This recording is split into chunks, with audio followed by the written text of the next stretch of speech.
Welcome to episode 30 of the Eyes on Privacy podcast. I'm joined today by Keith Watson, and I'm Preston Wiley, and Josh Gillum might be joining us while we're speaking. So we'll start off with Keith, and he'll introduce our topic of discussion for this month. Okay, so when looking for a topic for this month, we came across an article in the Proceedings on Privacy Enhancing Technologies for 2015. And there was an interesting paper in there called A Glance Through the VPN Looking Glass, IPv6 Leakage and DNS Hijacking in Commercial VPN Clients. And so this became very interesting to me because there are a lot of commercial VPN clients out there, and Preston, in fact, is a user of one of them. And this is often a tool used by people that are interested in protecting privacy from their ISP, for example, or for government snooping, but also anonymity.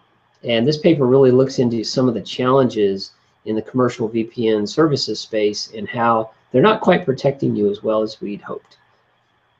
And so there's a discussion on how the VPN services work. There's a discussion on how well they're distributed in terms of services or connection points, if you will, around the world. And then it highlights two very specific problems with these commercial VPN clients, and that is related to IPv6 leaks and DNS hijacking. And so I thought we'd talk a little bit about some of the findings in this paper. And it has a list of 14 providers and some of the results of their of the research here. They did some fairly extensive testing in a variety of clients and a variety of desktops and mobile operating systems, and it's really kind of identify some fairly big challenges for protecting the security of the connections and specifically the privacy of some of it. But what's interesting is a lot of people buy into these clients assuming that there's a fair bit of privacy and anonymity, and we see that due to these two particular issues that they highlight, that may not actually be the case. And so I thought this was an interesting article for us to talk about. And so I'll just start off with one of the more interesting things. They chose 14 providers, and there's a chart or a table which talks about what their findings were. And for example, the number one provider, if you will, based on the number of countries and servers offered, is a provider called Hide My Ass, which is just great. And if you go to their website, you get some great imagery of a donkey on their site. It seems to be their icon of choice here for the service. So it's quite humorous in that regards. And they talk specifically about the fact that they have services in 62 countries and 641 servers. So they're kind of on the top of the heap here in terms of their reach. But they are vulnerable to the IPv6 leak and DNS hijacking. And then they go down to even a smaller set of smaller providers like Molvad and Hotspot Shield Elite. I mean, what a great name right there, Hotspot Shield Elite. They only have services in 3 countries and 10 servers in total. And they're also vulnerable to both of the issues. So this seems to affect even the big providers and the small ones as well, and everybody in between. So Preston, let me pose a question to you. When you chose your provider, did you choose it based on any of the countries that it was in, or the number of servers available? I mean, was that even a consideration? No, I will say no. Nope. The answer to that is no. The way I chose my provider was based on one criteria, pretty much, and you can probably guess what it is. It's probably cost, right? Yes, it was cost. It was cost. But it seems like in the end, I didn't necessarily make a bad decision either. Cool. I mean, my purpose of choosing the VPN provider that I did, or really choosing a VPN provider at all, was that there was some kind of the ISP that I'm using, which is named Comcast. I'm sure you've heard of them. Maybe. Yeah, they had this deal with with people to basically spy on your traffic, essentially. So I decided that I would use a VPN provider to prevent them from spying on my traffic, essentially. Yep. So and I've found it extremely useful definitely for the price. So it's another cost essentially on top of what I pay for internet access, but I've found that it's worth the cost that I pay. And what's interesting to me is if you look through the table here, there are some providers that provide OpenVPN as the VPN technology, some that do L2TP, and a lot of them, surprising number of them, still using PPTP, which we know has vulnerabilities in that protocol. And yet this is a service they're still providing. So how could they claim to provide secure private services when they're using broken protocols? That's just dumbfounding to me. I know that offers them a simple configuration because PPTP is well supported, sadly, but it's still got some pretty significant flaws, and these are flaws that have been around for years now. And so I stopped using PPTP VPNs, just for that reason. And I had to stop using VPNs because the system I had didn't have another option, so I just turned it off. But these are commercial services still offering that. That's kind of shocking to me. Well, I mean, this specifically, in fact, I'm looking at my provider, and they warn about using PPTP and L2TP and SOCKS. So they say if you want encryption, then you should use OpenVPN. But why would they even offer it as an option? For backwards for devices lacking compatibility with the OpenVPN protocol. Upgrade. That's all I gotta say. Upgrade. That's why they support it. So, and they say it's mainly for masking one's IP address and censorship, circumvention, identity protection, and geolocation hiding. Yeah, I'm not buying that. So I think it's too flawed to make some of those promises there.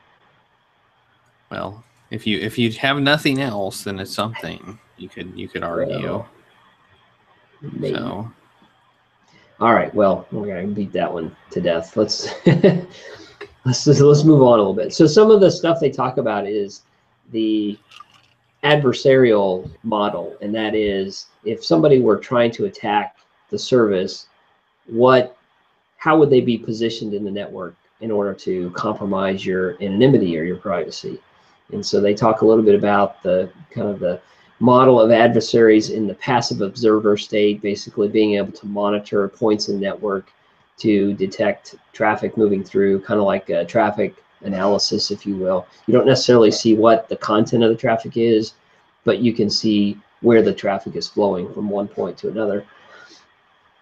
There's an active attacker, somebody who's actually got a control point at some point in the network and maybe trying to masquerade as a legitimate service and inject false data into the network stream or try to trick services on your system, such as sending fake DHCP response data that would cause your system to use a predefined server, which is not what the intended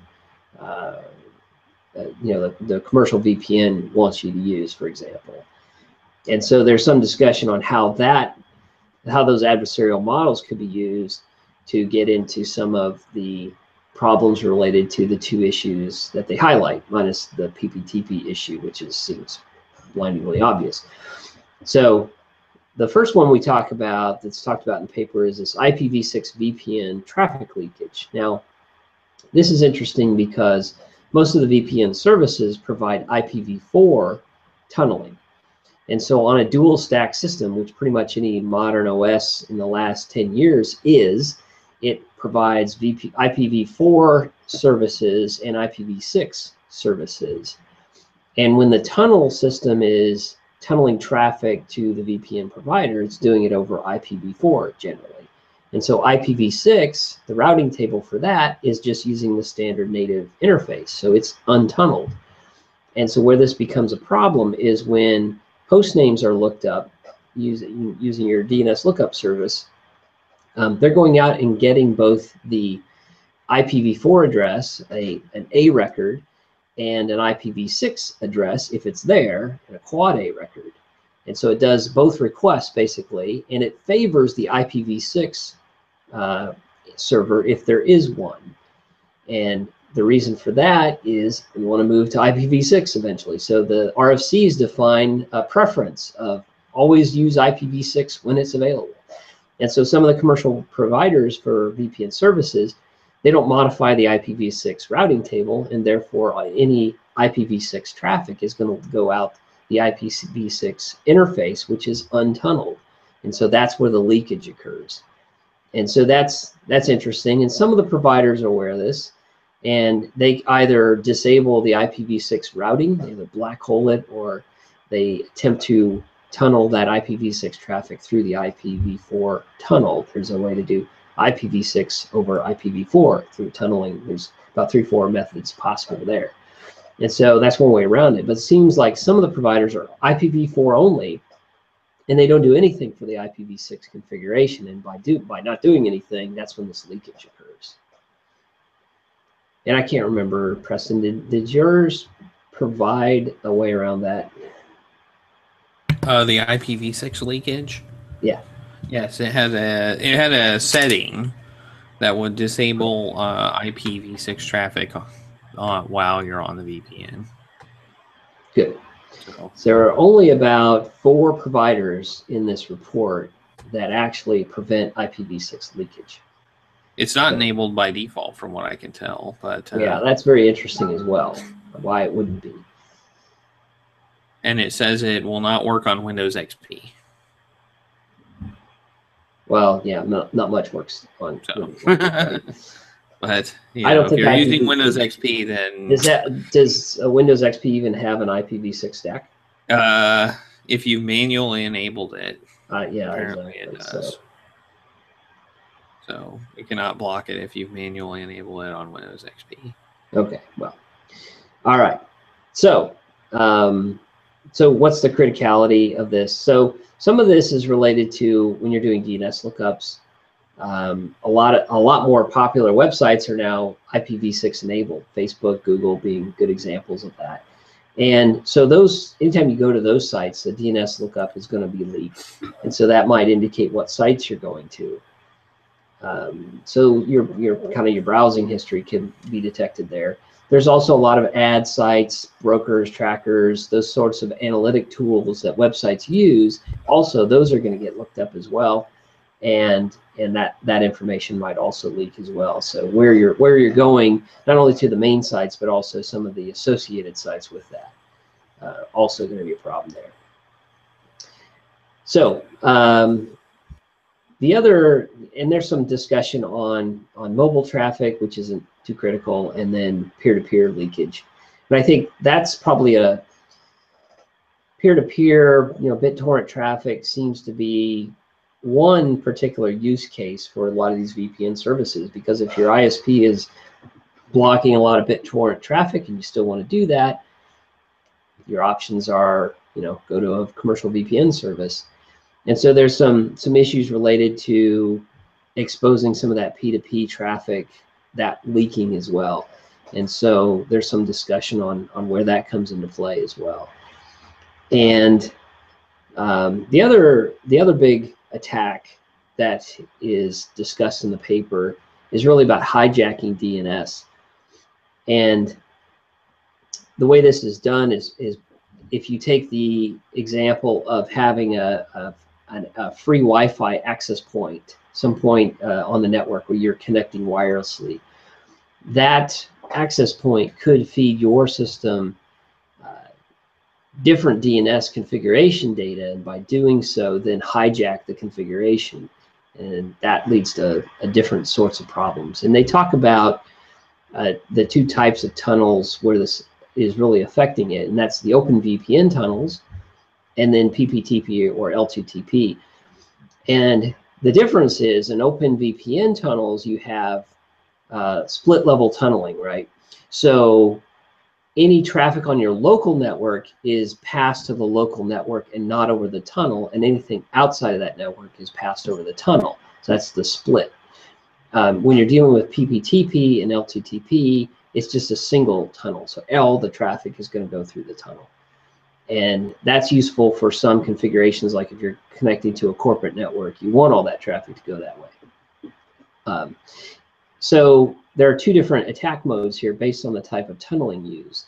And they go into a lot of detail about how an attacker from an active position, specifically like on that access point, can override the DNS configuration and bypass what the commercial VPN provider is giving the system. And so there's a lot of interesting stuff there and how that becomes a problem. And so one of the services, Viper VPN, has their own DNS server called Viper DNS, of course. And they provide some extra configuration security mechanisms, if you will, that kind of prevent some of this. And so there's also some analysis of how that actually works. And so that's also very interesting. So what's the feasibility of this type of attack? It really depends on if you're using a lot of those free Wi-Fi services. You don't necessarily know to trust those Wi-Fi access points that you're connecting to. So that's always a concern. And you might think, well, I'm safe because I'm connecting. Sure, I'm connecting to the free Wi-Fi service, but I'm connecting then to my VPN provider, which provides me the protection. And that's potentially where the problem lies, in that they can override your DNS configuration and snoop on you a little bit more. So I thought these attacks were kind of interesting. What do you think, Preston? Is that an issue that you find when you have your VPN service? Is it something you're using when you're out and about on somebody else's network? Well, I mean, I find I find the article interesting, but I really think a lot of this, the concern about this is more if you're, I'm, as I said, my goal was to essentially prevent my ISP from spying on my traffic, and I don't think, I mean, I guess with IPv, if I was using IPv6. That would be a concern, which I don't have an IPv6 IP from my ISP, so I'm not going to need that, though. What? You don't need that to leak IPv6 information. Right. I don't need that, but also my VPN connection supports the preventing IPv6 traffic entirely. So there's that, and I don't think my ISP is very sophisticated about spying on me. They care about the people who they're not, I don't think, looking for the technically savvy user. They're looking for just people who do stuff, Well, do you think so let me ask this question. Do you think that your ISP is still in the position to continue to spy on you now that we have net neutrality rules in place from the FCC? Because previously the thought was, well, they're spying on your traffic so they can throttle some types of it. Yes, I mean, I think they still have a vested interest in spying on my traffic, as far as spying for, say, copyright violations, for example, and things like that. Even if, and there's been stories about false copyright violation things and stuff like that, and I know that Comcast has said they would throttle your traffic if they received violations of that. Well, so not that I'm necessarily doing copyright violations. Not saying you are. But it's interesting because Comcast now is not only a service provider of TV and internet service, telephone too, but they're also a content provider, a content creator, due to their Yes. ownership of certain media companies. And so, yes, and that's true as well. I have one complaint about the FCC is the fact that they allowed that, but that's a different discussion for a different day. Yes, and before, let's say before net neutrality rules, and another reason that I got this VPN provider is my Netflix was absolutely awful. Yeah, it was horrible on Comcast, and I noticed over a VPN it was fantastic. Funny. So Comcast was definitely throttling Netflix, and then Netflix just agreed to pay Comcast, and Netflix without the VPN was great. So funny how that works, right? Yes, that was another reason I decided to get a VPN, was because of that, and that kind of so not only were they in spying on traffic, but they were also throttling traffic. And the VPN kind of stopped both of those things. So, and I think it's interesting. I mean, it used to be back in the day, I guess, VPNs were used by companies, to protect themselves from protect their intellectual property or protect whatever. But they were set up by the companies and used by the users of the companies, but not necessarily protect the users, but to protect the companies. While commercial VPNs are kind of the opposite goal. They're used to protect the users of the VPN and not the companies that provide the VPN access. Right. So it's kind of a turnabout, I guess. Yeah.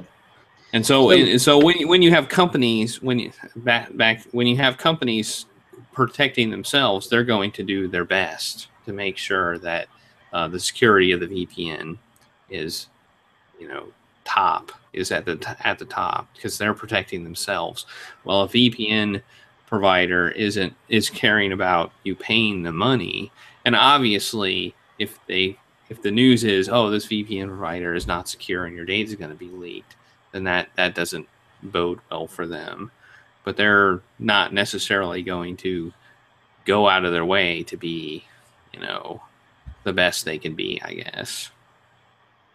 Right. Well, they also don't charge all that much. So obviously they're a low-cost operation. Right. In some respects. So who knows? That's true. And the costs vary. I mean, they vary quite a bit, actually, between VPN providers. And as I said, my decision when I got my VPN provider was based on cost. And I can tell you that I'm not unhappy with my VPN provider. So and I don't really pay that much for it. And they accept Bitcoins too, so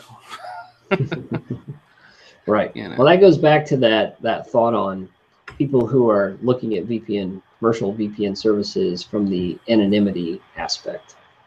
And so they provide that through payment options, and they claim it through the service they provide. But until we have more papers like this, which really do a deeper analysis of how the services work and how well they work, it's hard to say. And it's all marketing at that point until we have more information. So I guess if somebody were looking to get more anonymous browsing, for example, we'll just pick that if that's what you wanted to do, would you do a commercial VPN service, or is Tor a better option, I wonder? Well, as far as anonymous web browsing, if that's all you're interested in, I think Tor probably fits the bill for that. Sure. But if you're looking at using something like, obviously, you're not going to be able to use Netflix over Tor. No. Tor is not. Tor is not going to work for Netflix or streaming video or right. anything like that. So you're going to have to turn to something that will get you the bandwidth you need. But as far as anonymous web browsing, I mean, you can even do both at the same time. Right. You can use a VPN and use Tor over the VPN. Well, sure, absolutely, you could. So you can. I mean, we've say in security, you know, you want to layer it. You want to have a layered approach to security. So, you know, if you're really, really concerned, stack things on top of each other. That's the way to keep yourself the most secure. Sure. And I think if you're looking at it from an anonymity aspect, we know now, at least, that some of these commercial providers don't provide a lot of the anonymous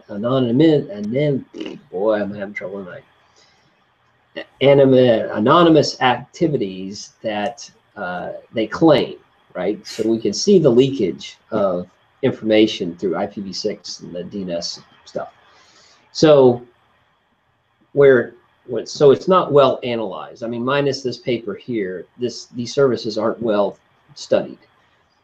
But Tor has been, and it's got some issues, certainly. It's not completely foolproof, but it's been studied a little bit more than the VPN services have from an anonymous aspect. So, I mean, some of these services are still offering PPTP. So, again, clearly, I don't think they've thought that through in terms of how secure are our services, how much anonymity are we providing to our customers. I think from an anonymity perspective, Tor would be a better option if that's what you're. I'm not sure if they've thought that through or not. I mean, when you think about it, there might be some people that are in countries that get 10-year-old computers. Sure. That would like a VPN service that only supports PPTP or something like that. So that may have been part of their decision in keeping PPTP and L2TP and maybe stuff alive. But even I don't Linux know. runs on 10-year-old computers. What was that? I said even Linux runs on 10-year-old computers. That's true. Linux does run on 10-year-old computers, but who knows how tech savvy the users of those computers are as well, and would they be able to use, configure, and deal with Linux? Now, don't insult the users that are very smart. So I mean, I think there's a case. I think. I mean, I realize it's insecure, but sometimes you don't necessarily care about everything. You just want, and as I said, if you're in a place that is hostile and you really, bad things are happening and you really want to do something just to hide your tracks, there's Tor, obviously, and there's also, I mean, you could stack two things on top of each other and maybe have a little bit better protection for yourself. Yep. So I'd recommend everybody who maybe has an interest in commercial VPN services, take a look at this article, and they do talk about providers by name, and so you can see which ones are experimentally checked to see whether they suffer from various problems. So yes, and the research was done. Yes, we should mention the researchers involved. Yeah. I mean, it's just I don't know what dates they actually did the research. I mean, I believe it was September to December 2014. Because the VPN providers may have updated. I mean, they may have updated they may have fixed some of their issues, I suppose, that are mentioned. They may have been given an early access to the paper. So it's possible that some of the issues, like the IPv6 leakage, has been fixed on some of the providers. Correct. So that's something to mention as well. It's a good paper. It's a relatively short research paper, really. So it's not. Yeah, it's not bad. It's not, and it's readable for a research paper. Yes, it is. There's not a lot of difficult jargon or anything like that. And if you are thinking about getting a commercial VPN provider, then it may. I mean, they do list a lot of them, And I'm sure that's not all of them, but I think those are probably the top 15, 14 providers. Yep. Yeah, 14. 14 of the most popular ones, and there's more. Hide my ass. Just what a great name for a company. So anyway, we'll post the paper with the video when it gets posted. And anything else we need to talk about? Yes. Tuesday. Wait, no, today's Tuesday. Monday, July 6th, the OpenSSL group made a pre-announcement that on Thursday they'd be releasing updates to OpenSSL 101 and 102, whatever the current versions of those are, to address a fairly critical bug. They didn't tell us what the bug was. So expect a lot of patching and updates to be applied on Thursday. That does not impact 1.1.0.0 or 0.9.8. Correct. They said. So if you're using the latest version of OpenSSL, then be prepared to update on Thursday. If you're not using the latest, then you probably won't get an update. Yep. So I've already had a few people email me and saying, "Do you know what it is?" And I'm like, "I know what you know. Nothing." You'll find out Thursday. So keep track of all your systems with 101 and 102 OpenSSL and be prepared to update them. So that's all they did. All they did was define what a high severity bug was. That was their statement. Yeah. So but not good. Not good. So it might be another Heartbleed type fun stuff. Yeah. Who knows? It says it's an issue that include issues affecting common configurations, which are also likely to be exploitable. So. Yep. All right. Anything else? That'll do it. Okay. Well, thank you to Keith Watson. I'm Preston Wiley, and keep your eyes on privacy.